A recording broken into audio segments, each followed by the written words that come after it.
In terms of our focus, of course, being on heart health, and also as a fitness specialist, you have lots of other things.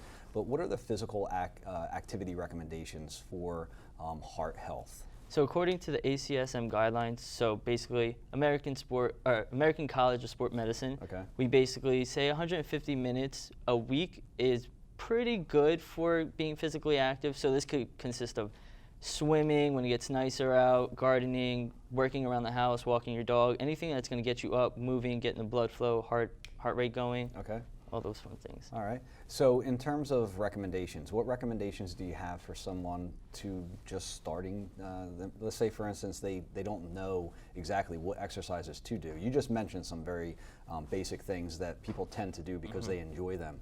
But if they want to have a more focused approach outside of their normal everyday activities to keep their heart rate up, or even get their heart rate up more for that heart health, what are some other recommendations? So before we get into like training and stuff, we do recommend seeing a doctor to make sure you have clearance and you could go forward with kind of working out and doing physical activity. Okay. After you do that, we do recommend kind of setting a SMART goal. So a SMART goal is basically specific, measurable, attainable, realistic, and has a time frame. Okay. So working with a trainer is the perfect way to set SMART goals. We kind of help gear your goals to what you want and make it kind of realistic. So people want to lose weight, but it's impossible to lose 100 pounds in like 2 weeks. So we kind of like say, hey, let's work increments. Let's start off small, and then we work our way to the big picture.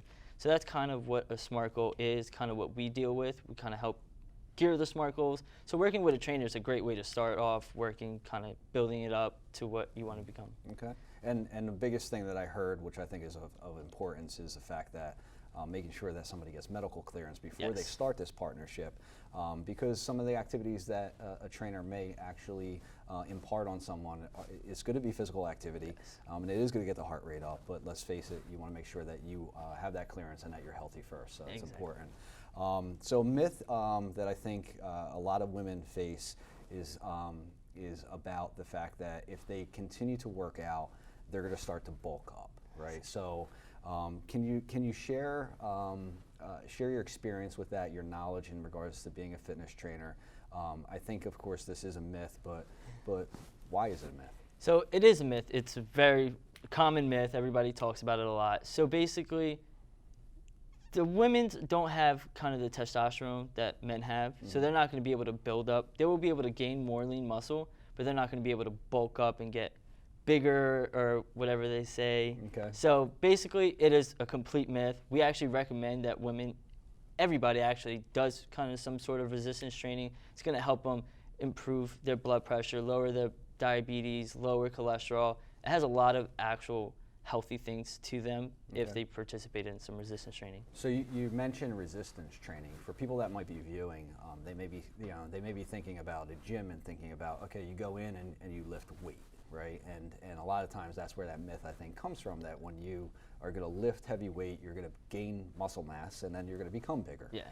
But talk to the folks about resistance training. What is that? So resistance training is anything that's going to cause your muscle to be under tension. So you don't even need to throw weights around technically. You could do resistant bands, you could do air movements. There's a lot of different things that you could do to be resistance training. So like air squats, it's a great kind of resistance training that a lot of people like to do. There's no weights needed. It's just kind of getting your muscles moving, getting them fired, being under some tension where they're going to feel like they're working a little bit. Okay.